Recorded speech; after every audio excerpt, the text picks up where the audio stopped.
బోధన్ నుండి హైదరాబాద్ వైపు వెళ్తున్న ఆర్టీసీ బస్సు ఎదురుగా వస్తున్న లారీని అతివేగంగా ఢీకొనడంతో బస్సులో ప్రయాణిస్తున్న 18 మందికి గాయాలయ్యాయి.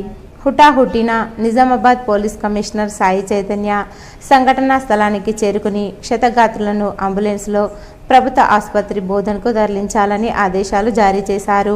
అనంతరం సంఘటనకు సంబంధించినటువంటి పూర్తి వివరాలను తెలుసుకుని రోడ్డు ప్రమాదాలు జరగకుండా తీసుకోవాల్సిన జాగ్రత్తలు మరియు రోడ్డు స్టాపర్లు, రోడ్డు డివైడర్లు ఏ విధంగా ఏర్పాటు చేయాలో సంబంధిత అధికారులకు ఆదేశాలు జారీ చేశారు. ట్రాఫిక్ను నియంత్రించి వాహనాలను జేసీబీ సహాయంతో పక్కకు తరలించారు. అనంతరం ప్రభుత్వ ఆసుపత్రి బోధన్ అత్యవసర వైద్య సేవలు అందించారు. మెరుగైన వైద్య సేవల కోసం క్షతగాత్రులను నిజామాబాద్ ప్రభుత్వ ఆసుపత్రికి తరలించాలని సంబంధిత అధికారులకు ఆదేశాలు జారీ చేశారు.